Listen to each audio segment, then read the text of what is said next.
Hello everyone.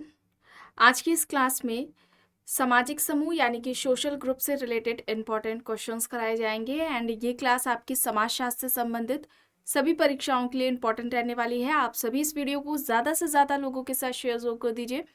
एक information है, समाजशास्त्र से संबंधित सभी परीक्षाओं के लिए यहाँ पर प्रैक्टिस सेट एंड सोशोलॉजी के नोट्स पीडीएफ फॉर्मेट में प्रोवाइड कराए जा रहे हैं। इससे संबंधित जानकारी के लिए यहाँ पर एक व्हाट्सएप नंबर दिया गया है जिस पर आप मैसेज करके पूरी जानकारी ले सकते हैं। नंबर है 790-555-3851 एंड यहाँ पर आपको यूपीपीजीटी का प्रैक्टिस सेट मिल जाएगा। अभी यहाँ पर इस समय कॉम्बो ऑफर चल रहा है जो कि यूपीपीजीटी के लिए है एंड बिहार शिक्षक भर्ती के लिए है। यहाँ पर इस कॉम्बो ऑफर में आपको प्रैक्टिस सेट एंड सोशोलॉजी के नोट्स दिए जा रहे हैं, प्रोवाइड कराए जा रहे हैं, जिसमें कुछ छूट दी गई है। बिहार पीजीटी एंड स्टेट परीक्षा का प्रैक्टिस सेट आपको यहाँ पर देखने को मिल जाएगा। ठीक है, कॉम्बो ऑफर बिहार शिक्षक भर्ती के लिए भी है। एंड जीआईसी के पेपर की अगर हम बात करें तो सोशोलॉजी का प्रैक्टिस सेट आपको यहाँ पर मिल जाएगा एंड इसका जीएस का जो पेपर है, जीआईसी का फर्स्ट पेपर, ये भी आपको यहाँ पर इसका प्रैक्टिस सेट देखने को मिलेगा। कॉम्बो ऑफर जीआईसी के प्रैक्टिस सेट में है जिसमें आपको फर्स्ट एंड आपका जो सब्जेक्ट है सोशोलॉजी, इनके दोनों के ही आपको प्रैक्टिस सेट देखने को मिलेंगे। एंड बात की जाए समाजशास्त्र के नोट्स की, तो ये नोट्स सभी परीक्षाओं को ध्यान में रखकर तैयार किए गए हैं। सभी परीक्षाओं के लिए ये उपयोगी है, महत्वपूर्ण है। राजस्थान असिस्टेंट प्रोफेसर का आपका सोशोलॉजी का जो प्रैक्टिस सेट है एंड इसके अलावा जीएस का प्रैक्टिस सेट दोनों ही यहाँ पर आपको मिल जाएगा। इससे संबंधित कोई भी जानकारी चाहते हैं तो व्हाट्सएप नंबर दिया गया है, इस पर आप मैसेज करके पूरी जानकारी ले सकते हैं। चलिए शुरू करते हैं। आप देखिए यहाँ पर प्रश्न है, निम्नलिखित में सामाजिक समूह की मूलभूत विशेषताएं कौन सी है। यहाँ पर 4 दिए गए हैं। देखिए, पहला है 2 या अधिक व्यक्तियों की शारीरिक रूप से उपस्थिति, दूसरा है 2 या अधिक व्यक्तियों के मध्य अंतरक्रिया, तीसरा है संबंध का निश्चित प्रतिमान, चौथा है समूह में संबंध होने के प्रति सदस्यों की जागरूकता। समूह की मूलभूत विशेषताएं पूछा जा रहा है, यहाँ पर क्या होगा? मूलभूत विशेषताएं पूछा जा रहा है।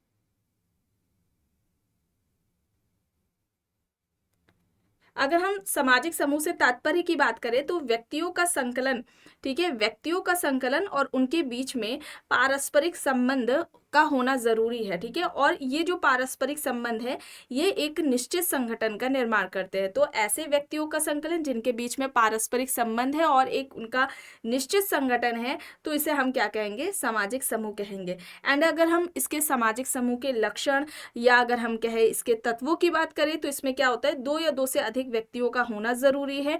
इनमें इनका समान उद्देश्य होता है, पारस्परिक अंतरक्रिया है, मनोवैज्ञानिक संबंध होते हैं और एक तरह की संरचना होती है। ठीक है, तो यहाँ पर अगर हम बात करते हैं लक्षण या तत्वों की, ठीक है, लक्षण या तत्वों की इस तरह से पूछा जाता है तो याद रखिएगा 2 या अधिक व्यक्ति होंगे इसमें। ठीक है, सामान्य उद्देश्य होगा इनका। ठीक है, सामान्य उद्देश्य होगा। इसके अलावा पारस्परिक अंतरक्रिया, एक मनोवैज्ञानिक संबंध का होना। ठीक है, मनोवैज्ञानिक संबंध और संरचना। ठीक है, संरचना का होना। एंड यहाँ पर क्या होगा? 2 या अधिक व्यक्तियों के बीच में अंतरक्रिया, समूह का निश्चित प्रतिमान और समूह में संबंध होने के प्रति सदस्यों की जागरूकता। यहाँ पर विकल्प बी हो जाएगा। ठीक है, ऑप्शन बी यहाँ पर राइट आंसर हो जाएगा। एंड ये आपको समूह के, सामाजिक समूह के लक्षण या तत्व बताए गए हैं। अब यहाँ पर देखिए प्रश्न है, किसने कहा है कि प्रजाति एक वृहत जैविकी मानव समूह है? प्रजाति एक वृहत जैविकी मानव समूह है, ये किसका कहना है? यहाँ पर Franz Boas, Arnold Green, DN Majumdar, Ginsberg दिया गया है। प्रजाति एक वृहत जैविकी मानवीय समूह है, ये बात किसके द्वारा कही गई है? आर्नोल्ड ग्रीन के द्वारा कही गई है। यहाँ पर ऑप्शन बी होगा। ठीक है, विकल्प बी यहाँ पर राइट आंसर हो जाएगा। और ग्रीन ने सहयोग को शांतिपूर्ण संघर्ष कहा था। सहयोग शांतिपूर्ण संघर्ष है, सहयोग शांतिपूर्ण संघर्ष है, ये किसका कहना था? आर्नोल्ड ग्रीन का कहना था। चलिए आगे देखते हैं। प्रश्न है, एक समूह के सदस्य, ऑप्शन देखिए, पारस्परिक चेतना एवं पारस्परिक संबंधों को अभिव्यक्त करते हैं, समान मान्यताओं एवं मूल्यों को मानते हैं, समान उद्देश्यों का अनुसरण करते हैं या फिर उपयुक्त सभी विशेषताएं रखते हैं। यहां पर क्या हो जाएगा? यहाँ पर ये सभी हो जाएंगे, ठीक है। ऑप्शन डी यहाँ पर राइट होगा। एंड अब अगर बात करें सामाजिक समूह की विशेषताओं की, ठीक है, तो व्यक्तियों का संकलन है, ठीक है, 2 या अधिक व्यक्तियों का संकलन, ठीक है, ये एक इसकी विशेषता होगी। इसके अलावा ऐच्छिक सदस्यता, ठीक है, ऐच्छिक सदस्यता होगी। सामूहिक एकता पाई जाएगी इसमें। एक सामाजिक संरचना होगी, सामाजिक संरचना, सामाजिक संबंध जो कि पारस्परिक अंतरक्रिया के परिणाम स्वरूप संबंधों का निर्माण होगा, और जागरूकता, ठीक है। तो ये क्या है, ये सामाजिक समूह की कुछ विशेषताएं बताई गई हैं आपको। चलिए आगे देखते हैं। प्रश्न है, इनमें से किसने समूह के निर्माण के लिए निम्न 2 तत्वों को आवश्यक बताया? मनुष्यों का संकलन और पारस्परिक संबंध। विकल्प में यहाँ पर MacIver and Page, Ogburn and Nimkoff, Johnson, Robert King, Merton दिया गया है। यहाँ पर सही क्या होगा? यहाँ पर क्या होगा सही? समूह निर्माण के लिए 2 तत्व, मनुष्यों का संकलन और पारस्परिक संबंधों को किसने बताया? मैकेवर एंड पेज ने। यहाँ पर ऑप्शन ए हो जाएगा, ठीक है। व्यक्तियों का ऐसा संकलन जिनके बीच में पारस्परिक संबंध हो, उसको क्या कहेंगे हम? सामाजिक समूह कहेंगे। इस तरह से सामाजिक समूह को किसने परिभाषित किया है? मैकेवर एंड पेज ने किया है। एंड मैकेवर एंड पेज 3 प्रकार के संबंधों की बात करते हैं, ठीक है। मैकेवर एंड पेज ने 3 तरह के सामाजिक समूह की बात की है, ठीक है। 3 प्रकार के सामाजिक समूह की बात की है। एक तो है क्षेत्रीय एकता वाले समूह, क्षेत्रीय एकता समूह, ठीक है। एक क्या हो जाएगा? क्षेत्रीय एकता के समूह हो जाएंगे। दूसरा हो जाएगा हितों के प्रति चेतन लेकिन अनिश्चित संगठन है उनके में, ठीक है। हितों के प्रति चेतन व अनिश्चित संगठन,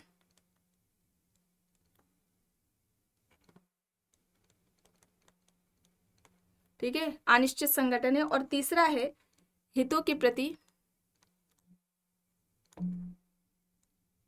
जागरूक समूह, ठीक है। तो ये 3 प्रकार के जो समूह है, ये किसके द्वारा बताए गए हैं? मैकेवर के द्वारा बताए गए हैं। ऑगबर्न एंड निमकॉफ की बात की जाए तो इन्होंने कहा 2 या 2 से अधिक व्यक्ति जब एकत्रित होते हैं और वे एक दूसरे को प्रभावित करते हैं, एक दूसरे पर प्रभाव डालते हैं, तो वे सामाजिक समूह का निर्माण करते हैं, ठीक है। प्रभाव डालते हैं, इस तरह से अगर सामाजिक समूह को किसी ने परिभाषित किया है तो ध्यान रखिएगा वो ऑगबर्न के द्वारा किया गया है, ठीक है। इसे याद रखिएगा, इंपॉर्टेंट है, ठीक है। और एंड यहाँ पर जॉनसन की बात करें तो जॉनसन समूह निर्माण के लिए सहयोग को, ठीक है, सहयोग को, आपसी सहयोग को महत्वपूर्ण मानते हैं। जॉनसन ने सहयोग जो सामाजिक समूह है, हमारा सोशल ग्रुप है, इसके निर्माण के लिए आपसी सहयोग को महत्वपूर्ण माना है। एंड मर्टन की बात करें तो ये समूह की जो परिभाषा है, ये व्यक्तिपरक व वस्तुपरक के आधार पर करते हैं, ठीक है। व्यक्तिपरक व वस्तुपरक के आधार पर सामाजिक समूह को किसने परिभाषित किया है? तो रॉबर्ट किंग मर्टन ने किया है। समूह निर्माण के लिए आपसी सहयोग को आवश्यक किसने बताया है? जॉनसन ने। और ऑगबर्न एंड निमकॉफ का क्या कहना था कि जब 2 या 2 से अधिक व्यक्ति एकत्रित होते हैं और वे एक दूसरे को प्रभावित करते हैं या एक दूसरे पर प्रभाव डालते हैं, तो वे क्या कर रहे होते हैं? सामाजिक समूह का निर्माण कर रहे होते हैं। यहाँ पर ऑप्शन ए है सही। अब यहाँ पर देखिए प्रश्न है, सदस्यता के आधार पर समूहों का वर्गीकरण निम्न में से किसने किया? सदस्यता समूह और गैर सदस्यता समूह में। विकल्प है यहाँ पर रॉबर्ट बीयरस्टेड, आर के मर्टन, जे.एच. फिक्टर, वॉट। बताइए चलिए यहाँ पर सही क्या होगा? यहाँ पर राइट आंसर क्या होगा? यहाँ पर सदस्यता समूह और गैर सदस्यता समूह की बात किसने की है? रॉबर्ट किंग मर्टन ने की है। एंड अगर हम बात करते हैं रॉबर्ट बीयरस्टेड की, तो इन्होंने 4 प्रकार के समूह की बात की है, ठीक है। रॉबर्ट बीयरस्टेड ने 4 तरह के समूह की बात की है। एक तो है सांख्यिकीय समूह, सांख्यिकीय समूह हो जाएगा इनका, ठीक है, एक सांख्यिकीय समूह हो जाएगा। दूसरा हो जाएगा सामाजिक समूह, ठीक है, सामाजिक समूह हो जाएगा। समाजीय समूह है। और इसके अलावा सहचारी समूह, ठीक है, सहचारी समूह। सहचारी समूह, समाजीय समूह, सामाजिक और सांख्यिकीय समूह, ये 4 तरह के जो समूह के प्रकार है वो किसने बताए हैं? बियरस्टेड ने बताए हैं। फिक्टर की अगर हम बात करें, ठीक है, फिक्टर की बात करें तो फिक्टर कौन कौन से समूह की बात करते हैं इनके बारे में देख लेते हैं। फिक्टर ने देखिए पहला तो जो समूह बताया है वो शैक्षणिक समूह बताया है, ठीक है, शैक्षणिक समूह की बात की है इन्होंने। फिर इसके अलावा अगर हम बात करें तो इन्होंने एक आर्थिक समूह भी बताया है, शैक्षणिक समूह की बात की है, आर्थिक समूह की बात की है, राजनीतिक समूह की भी बात की है इन्होंने, ठीक है, राजनीतिक समूह की बात की है, धार्मिक समूह की बात की है, धार्मिक समूह की बात की है, और मनोरंजनात्मक समूह की बात की है, ठीक है, मनोरंजनात्मक समूह की बात की है। तो ये 5 प्रकार के जो समूह हैं ये किसके द्वारा बताए गए हैं? फिक्टर के द्वारा बताए गए हैं। वॉर्ड की बात करें तो वॉर्ड 2 प्रकार के समूह की बात करते हैं। एक तो ऐच्छिक समूह है, ऐच्छिक समूह है, और दूसरा अनिवार्य समूह हो जाएगा, ठीक है, ऐच्छिक समूह और दूसरा क्या हो जाएगा? अनिवार्य समूह हो जाएगा, ठीक है। तो यहाँ पर सदस्यता समूह और गैर सदस्यता समूह की बात किसने की है? आर.के. मोर्टन ने की है। चलिए आगे देखते हैं। प्रश्न है द ह्यूमन ग्रुप पुस्तक के लेखक कौन है? Robert Redfield, C.H. कूले, Sumner, George C Holmes. यहाँ पर ऑप्शंस दिए गए हैं। किसकी पुस्तक है? मानव समूह किसकी पुस्तक है? होम्स की पुस्तक है। यहाँ पर ऑप्शन डी हो जाएगा। मानव समूह किसकी है? होम्स की पुस्तक है। एंड यहाँ पर अगर हम बात करते हैं कूले की, ठीक है, कूले की अगर हम समूह की बात करें तो इन्होंने प्राथमिक समूह की बात की है, ठीक है, प्राथमिक समूह की बात की है। और इसके अलावा अगर हम दूसरे समूह की बात करें, ठीक है, इसके अलावा अगर हम बात करें तो एक है अर्ध प्राथमिक समूह, अर्ध प्राथमिक समूह। और कई बार इन्होंने डायरेक्टली तो क्लासिफिकेशन नहीं दिया है कि समूह के 2 प्रकार बताए हैं, प्राथमिक समूह और द्वितीयक समूह, लेकिन जब क्लासिफिकेशन इस तरह से होता है तब कूले का नाम इससे जोड़ दिया जाता है। और 1-2 बार ये इस तरह से प्रश्न भी पूछा गया है कि प्राथमिक समूह और द्वितीयक समूह की अवधारणा किसने दी है, और आयोग ने कूले को आंसर सही माना है, ठीक है। तो अगर ऐसा आता है तो आपको कूले को ही टिक करना होगा। एंड समनर की बात करें तो इन्होंने 2 प्रकार के समूह की बात की है। एक तो अंतः समूह है जिसका व्यक्ति सदस्य होता है, इसमें वी फीलिंग पाई जाती है। और दूसरे अगर हम समूह की बात करें तो ये बाह्य समूह है जिसका व्यक्ति सदस्य नहीं है होता है, ये एक तरह से संदर्भ समूह भी हो सकता है, ठीक है। तो यहाँ पर जॉर्ज सी होम्स है, ऑप्शन डी यहाँ पर राइट आंसर हो जाएगा। चलिए अब यहाँ पर देखिए अर्ध प्राथमिक समूह, अभी आपको बताया गया अर्ध प्राथमिक समूह की अवधारणा किसने दी है? कूले ने दी है, ठीक है। अर्ध प्राथमिक समूह की अवधारणा किसके द्वारा दी गई है? कूले के द्वारा दी गई है। देखिए सोसाइटी में जो हम समाज में देखते हैं तो समाज 2 समूहों में विभाजित है, या समाज में 2 तरह के समूह पाए जाते हैं। एक तो प्राथमिक समूह होता है और दूसरा द्वितीयक समूह होता है। अर्ध प्राथमिक समूह की स्थिति इन दोनों समूहों के बीच में है, मध्य में है। देखिए व्यक्ति की कई सारी नीड्स होती हैं और उन नीड्स, उन जरूरतों, आवश्यकताओं को पूरा करने के लिए व्यक्ति ऐसे समूह का निर्माण करता है जिसमें प्राथमिक और द्वितीयक दोनों ही समूह की विशेषताएं पाई जाती हैं। अगर हम संबंधों के आधार पर देखें, ठीक है, संबंधों के आधार पर देखें तो अर्ध प्राथमिक समूह में प्राथमिक समूह की विशेषताएं हमें देखने को मिलेंगी। एंड जो उसका स्ट्रक्चर है, अर्ध प्राथमिक समूह की जो संरचना है या उद्देश्य के आधार पर अगर हम देखते हैं तो इसमें हमें द्वितीयक समूह की विशेषताएं देखने को मिलेंगी। क्लियर? तो ऐसे समूह को हम क्या कहेंगे? अर्ध प्राथमिक समूह कहेंगे। अर्ध प्राथमिक समूह में प्राथमिक और द्वितीयक दोनों ही समूह की विशेषताएं पाई जाती हैं। अर्ध प्राथमिक समूह का कॉन्सेप्ट किसका है? कूले का है। एंड कूले की अगर हम बात करते हैं तो कूले की 2 इंपॉर्टेंट बुक्स हैं। एक तो है सोशल ऑर्गेनाइजेशन, सोशल ऑर्गेनाइजेशन है। एंड इसके अलावा एक है the human nature, the human nature and social order, the human nature and social order है, ठीक है। तो ये पुस्तक किसकी हो जाएगी? ये 2 पुस्तकें इंपॉर्टेंट है जो कि कूले की हैं, ये आपको यहाँ पर बताई गई हैं। चलिए अब यहाँ पर देखिए प्रश्न है किसने समूह के निर्माण के लिए सहयोग को आवश्यक बताया? Johnson, green, Gillin and Gillin, Kingsley Davis यहाँ पर ऑप्शंस दिए गए हैं। यहाँ पर राइट होगा जॉनसन, ठीक है, जॉनसन यहाँ पर सही होगा। और इन्होंने, जॉनसन ने क्या कहा था? संबंध के साथ सहयोग की भावना भी जरूरी है समूह निर्माण के लिए, ठीक है। इन्होंने कहा समूह निर्माण के लिए संबंध के साथ साथ संबंध के साथ आपसी सहयोग जरूरी है या आवश्यक है।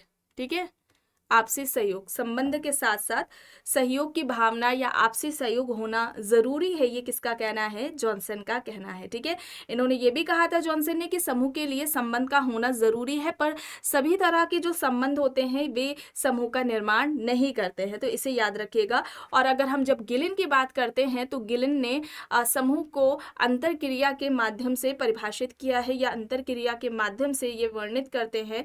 कौन? गिलिन करते हैं, और इसके लिए दो तत्वों की जरूरत बताते हैं। ठीक है, गिलिन ने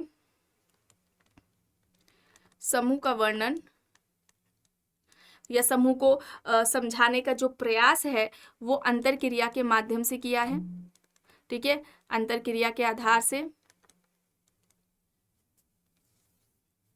एंड इसके यानी कि अंतरक्रिया के दो तत्व होते हैं जरूरी। ठीक है, दो तत्व बताए इन्होंने, दो तत्वों का होना जरूरी है। एक तो उत्तेजना है और दूसरा अनुक्रिया है। ठीक है, उत्तेजना और अनुक्रिया।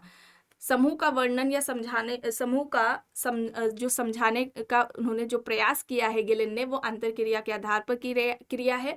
ठीक है, अंतरक्रिया के आधार पर किया है, और अंतरक्रिया के ये जो दो तत्व हैं ये इन्होंने बताए हैं, उत्तेजना और अनुक्रिया। ये एग्जाम्स में पूछा जाता है।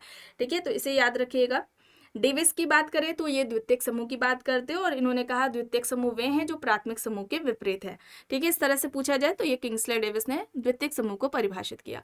अब यहाँ पर देखिए प्रश्न है, समूह का निम्न वर्गीकरण अनिवार्य समूह और ऐच्छिक समूह में किसने किया है? ऑप्शंस में Gillin and Gillin, what, Sumner, coolie यहाँ पर दिए गए हैं। समूहों का निम्न वर्गीकरण अनिवार्य समूह और ऐच्छिक समूह में किसने किया? अनिवार्य और ऐच्छिक समूह में क्लासिफिकेशन किसने किया है? वॉर्ड ने किया है। ठीक है, समनर की अगर हम बात करते हैं, समनर समूह के दो प्रकार बताते हैं। अंतः समूह है, ठीक है, अंतः समूह है जिसका कि व्यक्ति सदस्य होता है, एंड दूसरा है बाह्य समूह। ठीक है, बाह्य समूह है जिसका व्यक्ति सदस्य नहीं है होता है, और ये एक तरह से संदर्भ समूह हो सकता है। अंतः समूह में वे फीलिंग्स पाई जाती है जिसका कि व्यक्ति मेंबर है। ठीक है, कूले की अगर हम बात करें तो इन्होंने प्राथमिक समूह की बात की है, प्राथमिक समूह और अर्ध प्राथमिक समूह। अर्ध प्राथमिक समूह, ये किसके सारे कॉन्सेप्ट्स अभी आपको बताए जा रहे हैं, ये अवधारणाएं कूले के द्वारा दी गई हैं। कूले के ये सारे कॉन्सेप्ट्स है। चलिए अब यहाँ पर देखिए, अंतरक्रिया में संलग्न व्यक्तियों का संगठित संग्रह समूह है, या तर्क किसका है? ऑप्शंस में स्मॉल, हॉट एंड रेस, मैरिड एंड एल्ड्रेस, बोटोमोर यहाँ पर दिए गए हैं। सही क्या होगा? राइट आंसर क्या होगा? यहाँ पर राइट होगा हॉट एंड रेस। अंतरक्रिया में संलग्न व्यक्तियों का संगठित संग्रह समूह है, इस तरह से समूह को परिभाषित करने वाले हॉट एंड रेस है। एंड बोटोमोर की बात करें, ठीक है, बोटोमोर की बात करें तो इन्होंने समूह को दो आधार पर परिभाषित किया है। एक, या हम कहें दो तत्वों के आधार पर परिभाषित किया है। पहला तो ये बताते हैं कि जो व्यक्ति होते हैं समूह में, ठीक है, व्यक्तियों के बीच निश्चित संबंध, ठीक है, व्यक्तियों के बीच में निश्चित संबंध का होना। ठीक है, व्यक्तियों के बीच में निश्चित संबंध होना, और प्रत्येक व्यक्ति, ठीक है, प्रत्येक व्यक्ति समूह के प्रतीक के प्रति सचेत हो।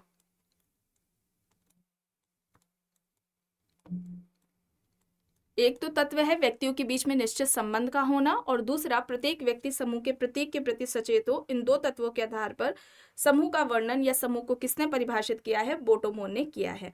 ठीक है, क्लियर। चलिए अब यहाँ पर देखते हैं, प्रश्न है, निम्न में से किसने समूह के इन विशेषताओं का वर्णन किया है? समता की चेतना, सामाजिक अंतरक्रिया और सामाजिक संगठन। यहाँ पर ऑप्शंस में Kingsley Davis, Robert Bierstedt, कूले, JH. फिक्टर दिए गए हैं। सही यहाँ पर क्या हो जाएगा? यहाँ पर राइट आंसर क्या होगा?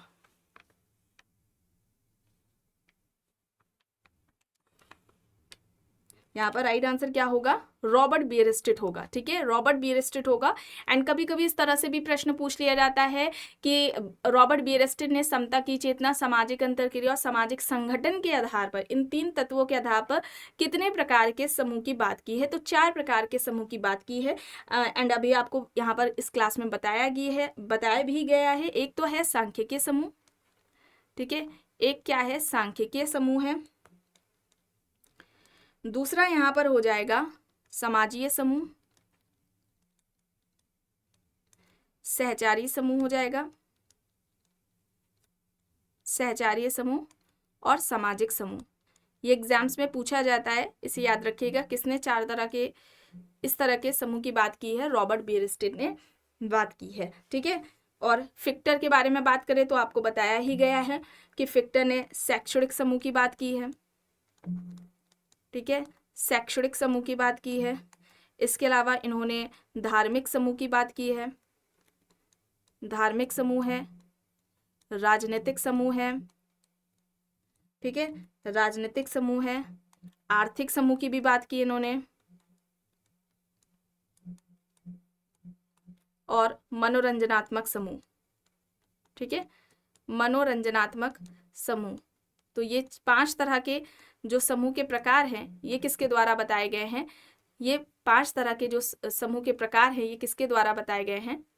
फिक्टर के द्वारा बताए गए हैं। इसे याद रखिएगा। ठीक है, चलिए अब यहाँ पर देखिए प्रश्न है, समूह का वर्गीकरण एकल बंधन समूह और बहुबंधन समूह में किसने किया? Giddens, Kingsley Davis, Sorokin, R K. Merton. यहाँ पर ऑप्शंस दिए गए हैं। यहाँ पर सही क्या हो जाएगा? Giddens, Kingsley Davis, Sorokin, R K. Merton. यहाँ पर ऑप्शंस है, यहाँ पर सोरोकिन होगा। ऑप्शन सी यहाँ पर राइट आंसर हो जाएगा। ठीक है, ऑप्शन सी यहाँ पर राइट आंसर हो जाएगा। और ये जो क्लासिफिकेशन है, ये सोरोकिन ने समूह के बीच में संबंध जो पाए जाते हैं उसके आधार पर किया है। ये जो क्लासिफिकेशन है समूहों के मध्य संबंध के आधार पर किया। इस तरह से भी पूछा जा सकता है, आधार क्या था। ठीक है, इस तरह से भी पूछा जा सकता है। तो इन्होंने एकल बंधन समूह और बहुबंधन, ठीक है, एकल बंधन समूह या एक कार्यात्मक समूह के रूप में, और जो है इसके भी, ठीक है, ये जो एकल बंधन समूह या एक कार्यात्मक समूह है, इसके भी ये 2 प्रकार बताते हैं। एक तो इन्होंने बताया है जैव सामाजिक एक कार्यात्मक समूह। ठीक है, एक कार्यात्मक समूह। और दूसरा इन्होंने सामाजिक सांस्कृतिक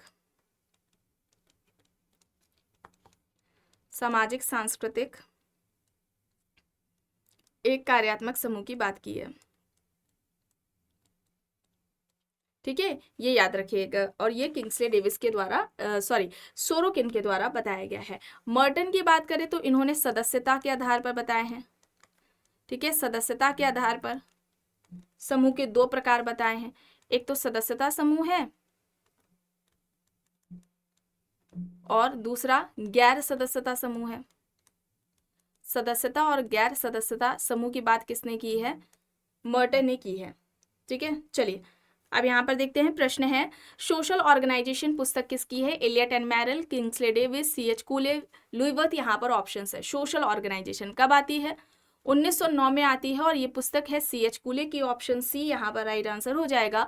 और इस पुस्तक में इन्होंने प्राथमिक समूह की अवधारणा दी थी। ठीक है, इस पुस्तक में कूले ने प्राथमिक समूह की अवधारणा दी थी, प्राइमरी ग्रुप का कॉन्सेप्ट दिया था। प्राथमिक समूह को इन्होंने कूले ने इस तरह से परिभाषित किया था कि 2 या 2 से अधिक व्यक्तियों का ऐसा संकलन जिनके बीच में आपसी संबंध है, सहयोग पाया जाता है, उसको हम क्या कहेंगे? व्यक्तियों के ऐसे संकलन को हम क्या कहेंगे? सामाजिक प्राथमिक समूह कहेंगे। ठीक है, प्राथमिक समूह कहेंगे। और प्राथमिक समूह के जो उदाहरण हैं, ये 3 उदाहरण बताते हैं। एक तो परिवार को बताते हैं, ठीक है, दूसरा पड़ोस है, और तीसरा मित्र समूह है या मित्र मंडली। ठीक है, ये 3 उदाहरण प्राथमिक समूह के किसने बताए हैं? कूले ने बताए हैं। इस तरह से भी पूछा जाता है, ऑप्शंस में दे देंगे प्राथमिक समूह का उदाहरण कौन सा नहीं है, या ये उदाहरण किसके द्वारा बताए गए हैं। चलिए अब यहाँ पर देखिए प्रश्न है, उद्रक समूह एवं क्षैतिज समूह का वर्गीकरण किसने किया? सोरोकिन, मिलन, बोटोमोर, या फिर इनमें से कोई भी नहीं। यहाँ पर सही क्या होगा? उद्रक और क्षैतिज समूह का जो क्लासिफिकेशन है ये मिलर के द्वारा किया गया है। यहाँ पर ऑप्शन बी हो जाएगा, विकल्प बी यहाँ पर सही है। प्रश्न है, अंतर समूह एवं बाह्य समूह की अवधारणा किसने दी है? Ginsberg, Sumner Keller, Kingsley Davis, C.H. Cooley. यहाँ पर ऑप्शंस दिए गए हैं। अंतर समूह एवं बाह्य समूह का कॉन्सेप्ट किसने दिया है? जिन्सबर्ग की बात करें तो जिन्सबर्ग ने कहा था कि पहचाने जाने वाले व्यक्तियों का योग्य है ठीक है। और ये नियमित संपर्क रखते हैं, ठीक है, व्यक्तियों के बीच में निश्चित नियमित संपर्क होता है।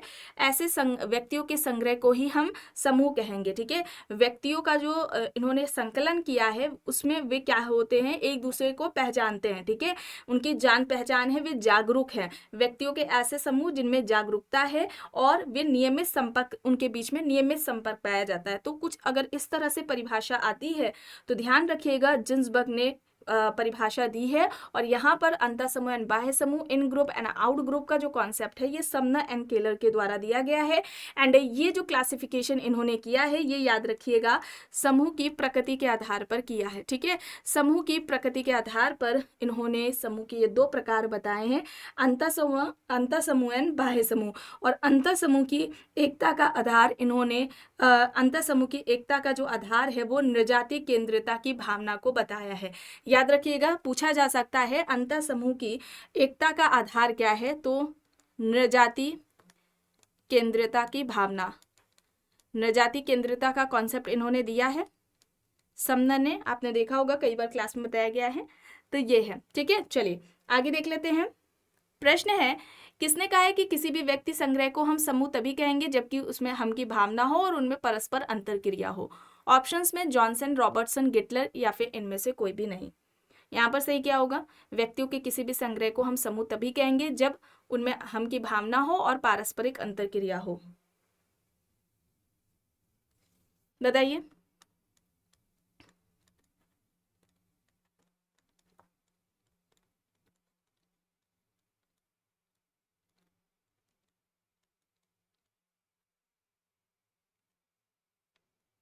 यहाँ पर गिटलर होगा। और गिटलर समूह निर्माण के लिए दो तत्व बताते हैं, एक तो समय को बताते हैं और दूसरा स्थान को बताते हैं। चलिए अब यहाँ पर देखिए, प्रश्न है प्रादेशिक और गैर प्रादेशिक समूहों के रूप में समूहों का विभाजन किसने किया है। किंग्सले डेविस, सैडरसन, ग्रीन, पार्कनबर्गस, यहाँ पर ऑप्शंस दिए गए हैं। प्रादेशिक और गैर प्रादेशिक समूह की बात किसके द्वारा की गई है। यहाँ पर राइट आंसर क्या हो जाएगा, पार्कनबर्गस, ठीक है, पार्कनबर्गस होगा, ऑप्शन डी यहाँ पर राइट आंसर हो जाएगा। एंड किंग्सले डेविस हैं, इन्होंने प्राथमिक समूह के उदाहरण भी बताए थे, जैसे कि परिवार है, ठीक है, जो प्ले ग्रुप है, हमारा जो कह सकते हैं जो फ्रेंड सर्कल है, जो कूले ने बताए थे ना 3, उसमें एक और जोड़ देते हैं, ये ऐड कर देते हैं गाँव को, ठीक है, परिवार, पड़ोस और मित्र मंडली या क्रीड़ा समूह, इस तरह से देता है। इसके अलावा इन्होंने गांव को भी जोड़ दिया, तो कूले के अलावा एक और जोड़ देते हैं। कूले ने जो प्राथमिक समूह के 3 उदाहरण बताए थे ये वाले, इसमें एक और जोड़ दिया है किंग्सले डेविस ने, गांव को, ठीक है। चलिए अब यहाँ पर देखिए, प्रश्न है घनिष्ठता विहीन अनुभव प्रदान करने वाले समूह को कहा जाता है। ऑप्शंस है यहाँ पर प्राथमिक समूह, द्वितीयक समूह, संदर्भ समूह या फिर अंतः समूह। घनिष्ठता विहीन अनुभव प्रदान करने वाले समूह को क्या कहा जाता है, ऐसे समूह को हम क्या कहेंगे, ऐसे समूह को हम क्या कहेंगे, द्वितीयक समूह कहेंगे। ऑप्शन बी यहाँ पर राइट आंसर हो जाएगा, ठीक है।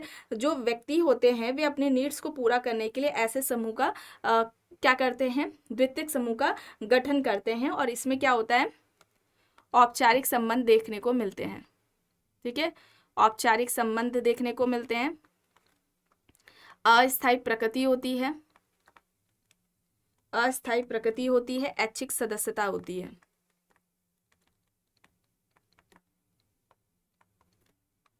निश्चित संगठन होता है इसका, निश्चित संगठन व उद्देश्य, ठीक है। प्राथमिक समूह की यहाँ पर बात करें तो ये अवधारणा किसकी है, कूले की है, ठीक है। द्वितीयक समूह की बात किसने की है, किंग्सले डेविस ने की है। संदर्भ समूह मर्टन, ठीक है। और अंतः समूह किसने बात की है, समनर ने की है। चलिए अब यहाँ पर देखिए, प्रश्न है निम्न में से किसने संदर्भ समूह का 2 वर्गों में वर्गीकरण किया है, सकारात्मक संदर्भ समूह और नकारात्मक संदर्भ समूह। यहाँ पर ऑप्शंस में है R K. Merton, Johnson, Newcomb, MacIver. यहाँ पर सही क्या होगा, संदर्भ समूह का 2 वर्गों में वर्गीकरण सकारात्मक संदर्भ समूह और नकारात्मक संदर्भ समूह में किसने किया है। यहाँ पर राइट आंसर क्या हो जाएगा, न्यूकॉम्ब हो जाएगा, ठीक है, न्यूकॉम्ब हो जाएगा। एंड ये याद रखिएगा, यहाँ पर देखिए क्लासिफिकेशन पूछा जा रहा है, वर्गीकरण पूछा जा रहा है। अगर पूछा जाता कि इन दोनों में अंतर किसने किया है, ठीक है, अंतर किसने किया है सकारात्मक संदर्भ समूह और नकारात्मक समूह में, तब वहां पर मर्टन हो जाते। ठीक है, मर्टन ने सकारात्मक संदर्भ समूह और नकारात्मक संदर्भ समूह में अंतर किया है। लेकिन यहाँ पर संदर्भ समूह का वर्गीकरण पूछा जा रहा है कि सकारात्मक संदर्भ समूह और नकारात्मक संदर्भ समूह में किसने किया है। तो ध्यान रखिएगा, ऐसे में यहाँ पर क्या होगा, न्यूकॉम राइट आंसर होगा। ठीक है, न्यूकॉम यहाँ पर सही है। और मर्टन की अगर हम बात करें तो मर्टन ने संदर्भ समूह की अवधारणा दी है। ठीक है, संदर्भ समूह की अवधारणा दी है समाजशास्त्र में सबसे पहले। चलिए अब यहाँ पर देखिए प्रश्न है, हमारी मानवीकरण की प्रक्रिया प्राथमिक समूह में ही होती है। यह तर्क किसका है, कूले, मेलानोव्स्की, किंग्सले डेविस, पार्सन्स। यहाँ पर ऑप्शंस है, हमारी मानवीकरण की प्रक्रिया प्राथमिक समूह में होती है, ये किसका कहना है। यहाँ पर राइट आंसर पार्सन्स हो जाएगा। ठीक है, पार्सन्स हो जाएगा, ऑप्शन डी यहाँ पर राइट आंसर हो जाएगा। कूले का एक स्टेटमेंट आता है कि पशु प्रवृत्तियों, ठीक है याद रखिएगा, पशु प्रवृत्तियों को मानवीय प्रवृत्तियों में बदलने का जो कार्य होता है, ठीक है, बदलने का कार्य प्राथमिक समूह के द्वारा होता है या प्राथमिक समूह करता है। ठीक है, इस तरह से पूछा जाए कि पशु प्रवृत्तियों को मानवीय प्रवृत्तियों में बदलने का कार्य प्राथमिक समूह करता है, ये किसके द्वारा कहा गया है, तो ये कूले ने कहा है। ठीक है, ये बात किसने कही है, कूले ने कही है। एंड यहाँ पर किंग्सले डेविस आप ऑप्शंस में देख रहे हैं, तो ध्यान रखिएगा इन्होंने प्राथमिक समूह के, ठीक है, प्राइमरी ग्रुप, प्राथमिक समूह के निर्माण के तत्व बताए हैं, या हम कह ले दशाएं बताई हैं। कितनी बताई हैं, 3 बताई हैं। एक तो इन्होंने शारीरिक समीपता को बताया, शारीरिक समीपता बताया है। ठीक है, दूसरी की अगर हम बात करें लघु आकार, ठीक है, लघु आकार हो जाएगा। और तीसरा हो जाएगा संबंधों की अवधि, संबंधों की अवधि। ये प्राथमिक समूह के बारे में बात हो रही है, संबंधों की अवधि है। शारीरिक समीपता, लघु आकार, संबंधों की अवधि, ये समूह निर्माण के लिए, प्राथमिक समूह के निर्माण के लिए ये 3 तत्व या 3 दशाएं किसके द्वारा बताई गई हैं, किंग्सले डेविस के द्वारा बताई गई हैं। ठीक है, इसे याद रखिएगा। चलिए अब यहाँ पर देखिए, संदर्भ समूह के निर्माण का मुख्य तत्व सापेक्षहीनता है, यह किसका तर्क है, आर.के. मर्टन, हाइमन, न्यूकॉम या फिर इनमें से कोई भी नहीं। संदर्भ समूह के निर्माण का मुख्य तत्व सापेक्षहीनता है, ये किसके द्वारा बताया गया है, यहाँ पर राइट आंसर मर्टन होगा। ठीक है, देखिए हाइमन की अगर हम बात करते हैं तो हाइमन ने सबसे पहले संदर्भ समूह की बात की थी, ये भी याद रखिएगा। ठीक है, हाइमन की अगर हम बात करते हैं तो इन्होंने सबसे पहले, ठीक है, सबसे पहले संदर्भ समूह की बात इन्होंने की है, हाइमन ने। अगर हम बात करते हैं समाजशास्त्र में, ठीक है, समाजशास्त्र में सबसे पहले संदर्भ समूह की बात किसने की है, तो समाजशास्त्र में संदर्भ समूह की सबसे पहले बात किसके द्वारा की गई है, आर.के. मर्टन के द्वारा की गई है। ये आपको याद रखनी है। 2 आधार पर इन्होंने संदर्भ समूह की बात की थी, एक तो आकांक्षा है, आकांक्षा, और दूसरा क्या है, सापेक्षहीनता या तुलनात्मक अभाव, तुलनात्मक अभाव। और याद रखिएगा सापेक्षहीनता की सबसे पहले बात किसने की है, ठीक है, सापेक्षहीनता की बात सबसे पहले किसने की है, स्टॉफर ने की है। सापेक्षहीनता की बात सबसे पहले किसने की है, स्टॉफर ने की है। और याद रखिएगा मर्टन ने संदर्भ समूह के 2 प्रकार बताए हैं, मर्टन ने संदर्भ समूह के 2 प्रकार बताए हैं। एक तो इन्होंने परस्पर युक्त, परस्पर युक्त, परस्पर संपर्क युक्त है, ठीक है,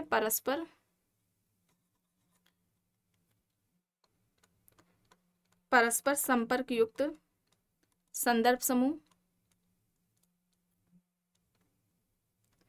और दूसरा हो जाएगा संघर्षरत संदर्भ समूह।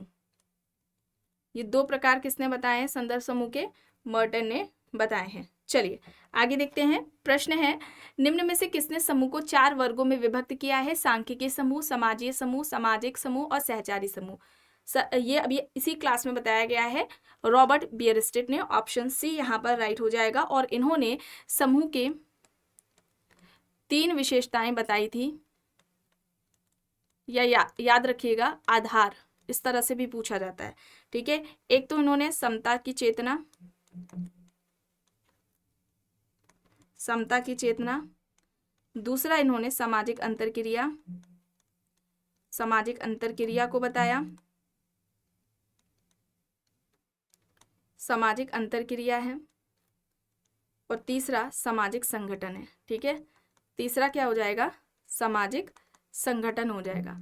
तो ये 3 विशेषताएं समूह की किसने बताई हैं, सामाजिक समूह की बेयरस्ट्रीट की, या इन 3 आधारों पर सामाजिक समूह के 4 प्रकार किसने बताए हैं, रॉबर्ट बेयरस्ट्रीट ने बताए हैं। चलिए अब यहाँ पर देखिए, औपचारिक व अनौपचारिक समूहों का वर्गीकरण किसने किया है, यहाँ पर Kimball young, Coleman him, कूले Bogardus दिए गए हैं।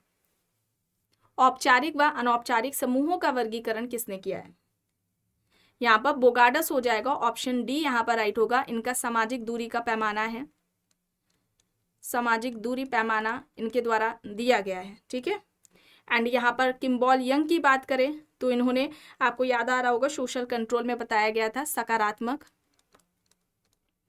नियंत्रण व नकारात्मक नियंत्रण की बात की है। सकारात्मक नियंत्रण व नकारात्मक नियंत्रण की ये 2 प्रकार किसने बताए हैं, किम्बॉल यंग ने। कॉलमैन हिम की बात करें, ठीक है, याद रखिएगा, कॉलमैन हिम की बात करें तो ये प्रत्यक्ष नियंत्रण और अप्रत्यक्ष नियंत्रण की बात करते हैं। प्रत्यक्ष और अप्रत्यक्ष नियंत्रण की बात किसने की है, कॉलमैन हिम ने की है। ठीक है, क्लियर। और कूले यहाँ पर हैं तो इन्होंने चेतन नियंत्रण, अचेतन नियंत्रण की बात की है। चेतन व अचेतन नियंत्रण की बात किसने की है, कूले ने की है। चलिए अब यहाँ पर देखिए, प्रश्न है परिवार, पड़ोस, मित्र मंडली समूह को प्राथमिक समूह का उदाहरण किसने कहा। ये सभी आप जानते हैं, ये उदाहरण प्राथमिक समूह से संबंधित किसके द्वारा दिए गए हैं, चार्ल्स कूले। प्राथमिक समूह की बात इन्होंने अपनी पुस्तक सोशल ऑर्गेनाइजेशन में की है, सोशल ऑर्गेनाइजेशन में की है, और ये पुस्तक कब आती है, 1909 में आती है। ठीक है, व्यक्तियों का ऐसा संकलन जिनके बीच में आमने सामने का प्रत्यक्ष संबंध एवं सहयोग पाया जाता है, ऐसे व्यक्तियों के संकलन को कूले ने प्राथमिक समूह कहा है। क्लियर। चलिए आगे देखते हैं। प्रश्न है, किसका कहना है कि संदर्भ समूह व्यवहार का मूल कारण सर्वोत्तम लोगों की नकल करना है। ऑटो क्लाइनबर्ग, हाइमैन, मर्टन, शेरिफ, यहाँ पर ऑप्शंस दिए गए हैं। यहाँ पर सही क्या होगा, संदर्भ समूह व्यवहार का मूल कारण सर्वोत्तम लोगों की नकल करना है, ये किसका कहना है, ये ऑटो क्लाइनबर्ग का कहना है। यहाँ पर ऑप्शन ए होगा। ठीक है, ऑप्शन ए यहाँ पर होगा। और इन्होंने संदर्भ समूह के 2 प्रकार बताए थे। ठीक है, इन्होंने संदर्भ समूह के 2 प्रकार बताए थे। एक तो इन्होंने काल्पनिक संदर्भ समूह बताया है, ठीक है, काल्पनिक संदर्भ समूह बताया है। दूसरा यहाँ पर क्या हो जाएगा, वास्तविक। ठीक है, दूसरा क्या होगा, वास्तविक संदर्भ समूह होगा। तो काल्पनिक संदर्भ समूह और वास्तविक संदर्भ समूह की बात किसने की है, ऑटो क्लाइनबर्ग ने की है। और हाइमैन की अगर हम बात करते हैं तो हाइमैन सबसे पहले, ठीक है, सर्वप्रथम संदर्भ समूह की बात करते हैं। और यहाँ पर अगर हम बात करें मर्टन की, तो मर्टन ने समाजशास्त्र में सबसे पहले की है। ठीक है, मर्टन ने समाजशास्त्र में सबसे पहले की है संदर्भ समूह की बात। इस तरह से प्रश्न पूछा जाता है तो कंफ्यूज मत होइएगा, याद रखिएगा। ठीक है, शेरिफ भी संदर्भ समूह की बात करते हैं। ठीक है, तो यहाँ याद रखिएगा ये बातें। एंड अगर हम हाइमैन की बात करें, ठीक है, हाइमैन ने संदर्भ समूह की बात की है। और हाइमैन की अगर हम बात करें तो हाइमैन ने समूह के प्रकार बताए हैं। ठीक है, समूह के प्रकार आकांक्षा के आधार पर बताए हैं। ठीक है, आकांक्षा के आधार पर बताए हैं समूह के प्रकार। एक तो सदस्यता समूह है, ठीक है, सदस्यता समूह है। दूसरा संदर्भ समूह है। ये क्या है, ग्रुप की बात की है इन्होंने। संदर्भ समूह के प्रकार नहीं बताए हैं हाइमैन ने। ठीक है, संदर्भ समूह के प्रकार हाइमैन ने नहीं बताए हैं, आकांक्षा के आधार पर समूह के प्रकार बताए हैं। एक तो सदस्यता समूह है, दूसरा संदर्भ समूह है। अब आकांक्षा है तो आपको याद आ रहा होगा, मर्टन ने संदर्भ समूह के निर्माण के 2 आधार बताए थे। एक तो आकांक्षा था और दूसरा तुलनात्मक अभाव बोध था, या सापेक्षिक वंचना था, है ना, या सापेक्ष वंचना था। तो वो संदर्भ समूह के बताते हैं आधार। यहाँ पर इन्होंने आकांक्षा के आधार पर समूह की बात की है। ठीक है, इस तरह से याद रखिएगा। और अगर हम मर्टन की बात करें तो मर्टन समूह के कितने प्रकार बताते हैं, मर्टन समूह के कितने प्रकार बताते हैं। एक तो इन्होंने सदस्यता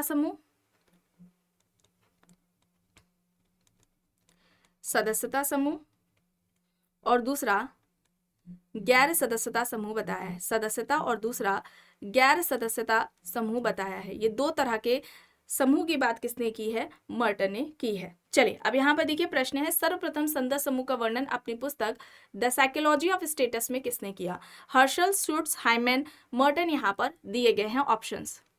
सबसे पहले संदर्भ समूह की बात किसने की थी? अपनी पुस्तक द साइकोलॉजी ऑफ स्टेटस, ये हाइमन के द्वारा की गई थी और ये पुस्तक आती है 1942 में। 1942 में ये इनकी पुस्तक आती है, ठीक है। इन्होंने कहा था कि व्यक्तित्व के निर्माण में कुछ ऐसे समूहों का योगदान होता है जिनका व्यक्ति मेंबर नहीं होता है, ऐसे समूहों को हम संदर्भ समूह कहते हैं। चलिए अब यहाँ पर देखिए संदर्भ समूह का विभाजन काल्पनिक संदर्भ समूह व वास्तविक संदर्भ समूह में किसने किया? न्यूकॉम, ऑटो क्लाइनबर्ग, शेरिफ या फिर इनमें से कोई भी नहीं। यहाँ पर क्या हो जाएगा? वास्तविक संदर्भ समूह और काल्पनिक संदर्भ समूह की बात किसने की थी? ऑटो क्लाइनबर्ग ने की थी। अगर हम न्यूकॉम की बात करते हैं तो न्यूकॉम दो तरह के संदर्भ समूह की बात करते हैं, एक तो है सकारात्मक संदर्भ समूह, सकारात्मक संदर्भ समूह, और दूसरा नकारात्मक संदर्भ समूह हो जाएगा, नकारात्मक संदर्भ समूह, ठीक है। तो इसे याद रखिएगा। चलिए आगे देखते हैं। प्रश्न है, आकांक्षा व तुलनात्मक अभावबोध के आधार पर संदर्भ समूह के निर्माण की बात करने वाले कौन है? आकांक्षा व तुलनात्मक अभावबोध अभी आपको बताया गया, मर्टन ने बताया था, ठीक है। मर्टन ने संदर्भ समूह की, ये दो संदर्भ समूह की जब बात की है तो दो आधारों पर की है, एक तो आकांक्षा व तुलनात्मक अभावबोध है, ठीक है। यहाँ पर ये याद रखिएगा। और सापेक्षहीनता तुलनात्मक अभावबोध की जगह पर, या अगर हम कहें इसे दूसरे शब्दों में सापेक्षहीनता बोला जाता है। और सापेक्षहीनता की बात सबसे पहले किसने की है? स्टॉफर ने की है, ठीक है। ऑप्शंस में भी आप यहाँ पर देख रहे हैं। चलिए अब यहाँ पर देखिए प्रश्न है, अपनी पुस्तक सोसाइटी में किस समाजशास्त्री ने समूह को व्यक्तियों का संकलन माना? MacIver and Page, Gillin and Gillin, Cooley, Kingsley Davis यहाँ पर ऑप्शंस दिए गए हैं। सही यहाँ पर क्या होगा? व्यक्तियों का संकलन समूह है, ये किसका कहना है? मैकएवर एंड पेज का। ऑप्शन ए यहाँ पर सही हो जाएगा। आखिरी प्रश्न है, आकार के आधार पर समूहों को एकल, द्वैत और त्रैत के रूप में किसने विभाजित किया? ये क्लासिफिकेशन किसका है? सिमेल का है। सिमेल जो कि स्वरूपात्मक संप्रदाय के जनक थे। यहाँ पर ऑप्शन ए हो जाएगा। तो आज की इस क्लास में बस इतना ही। आई होप ये आपको पसंद आई होगी। अगर पसंद आई है तो प्लीज़ लाइक करिएगा, कमेंट करके ज़रूर बताइएगा। चैनल पर अगर आप नए हैं तो चैनल को भी ज़रूर सब्सक्राइब कर लीजिएगा एंड इस वीडियो को जितना हो सके ज़्यादा से ज़्यादा लोगों के साथ शेयर भी ज़रूर करिएगा।